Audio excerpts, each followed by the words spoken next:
আজকে ঢেঁড়স ভাজি করব। আপনারা কখনো এই লম্বা লম্বা করে ঢেঁড়স ভাজি খেয়েছেন? যদি না খেয়ে থাকেন তাহলে এখনই এই ঢেঁড়স ভাজিটা এইভাবে একদিন রান্না করে দেখবেন, ভাজি করে দেখবেন কতটা মজার লাগে। এটাতে কোনো কিছুই অ্যাড করতে হবে না, শুধু স্বাদ মতো লবণ, শুকনা মরিচের গুঁড়া, হলুদের গুঁড়া পরিমাণ মতো দিবেন। হাত দিয়ে ভালো করে মেখে এটা রেস্টে রেখে দিতে হবে, অন্তত 10 থেকে 20 মিনিটের জন্য রেখে দিবেন। তাহলে দেখবেন যে এই ঢেঁড়সের গা থেকে পানি হালকা হালকা বের হয়ে আসবে, আর এই ঢেঁড়সটা নরম হয়ে যাবে, খুব দ্রুত সিদ্ধ হয়ে যাবে।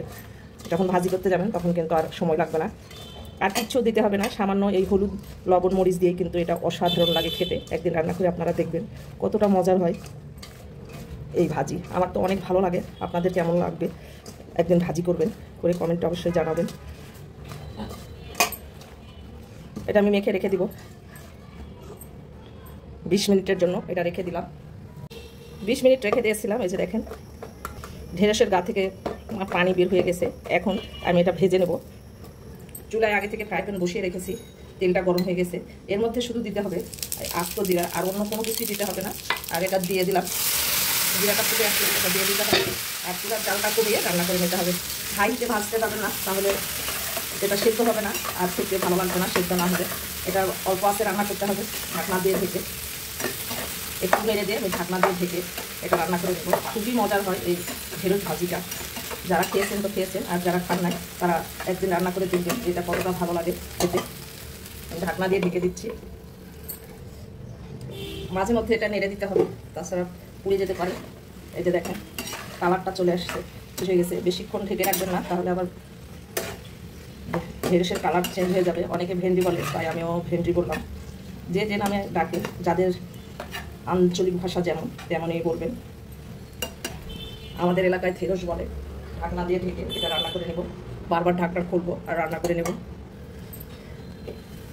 এই যে দেখেন অনেকটা সিদ্ধ হয়ে গেছে, আর এই যে নিচে কিন্তু পানি বের হয়েছে। দেখেন এইভাবে যে কতটা মজা লাগে। এখন চুলার জালটা বাড়িয়ে দিব। এই যে দেখেন আমার ঢেঁড়সগুলো সেদ্ধ হয়ে গেছে। এখন চুলার জালটা বাড়িয়ে দিয়ে রান্না করবো, তাছাড়া কিন্তু এটা নরম হয়ে যাবে, আর নরম হয়ে গেলে খেতে ভালো লাগবে না, গলে যাবে। তখন কিন্তু এটা, এই যে দেখেন যেগুলো ছোটো ছোটো সেগুলো কিন্তু আগে সেদ্ধ হয়ে গেছে আর নরম হয়ে যাচ্ছে। এইভাবে নেড়ে চেড়ে এটা রান্না করে নিতে হবে। আর লবণটা অবশ্যই চেক করবে, লবণ ছাড়া কোনো খাবারই মজা লাগে না। বেশি নাড়াচাড়া করবো না, এইভাবে ঝাঁকিয়ে ঝাঁকিয়ে রান্না করে নেব।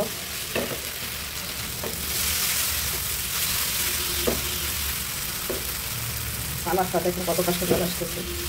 বেশি নাড়াচাড়া করবেন না, তাহলে কিন্তু এটা গলে যাবে, আর গলে গেলে এটা পিছলা পিছলা হবে, খেতে ভালো লাগবে না। এইভাবে চেষ্টা করবেন রান্না করতে, তাহলে খুবই মজার হবে আর খেতেও অনেক টেস্ট হবে। শুধু ভাজি দিয়ে খেয়ে ফেলতে পারবেন 2 প্লেট ভাত। রান্নাটা কমপ্লিট। এই যে দেখেন কালারটা দেখেন কতটা সুন্দর হয়েছে, খুবই মজার, খুবই মজার। প্লেটে সার্ভ করে নিচ্ছি।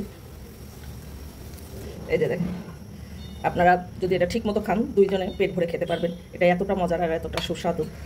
এই সময়ে এই ঢেঁড়সগুলো অনেক নরম থাকে, বয়স্ক হয় না, আর এই সময়টাতে এই ভাজিটা খেতে খুবই মজার হয়। আমার ভিডিওগুলো আপনাদের কেমন লাগে অবশ্যই কমেন্টে জানাবেন। আর ভিডিওগুলো ভালো লাগলে লাইক, কমেন্ট, শেয়ার করে পেজটাকে ফলো দিয়ে পাশে থাকবেন। ভালো থাকবেন সবাই, দেখা হবে পরবর্তী ভিডিওতে। আল্লাহ হাফেজ, আসসালামু আলাইকুম।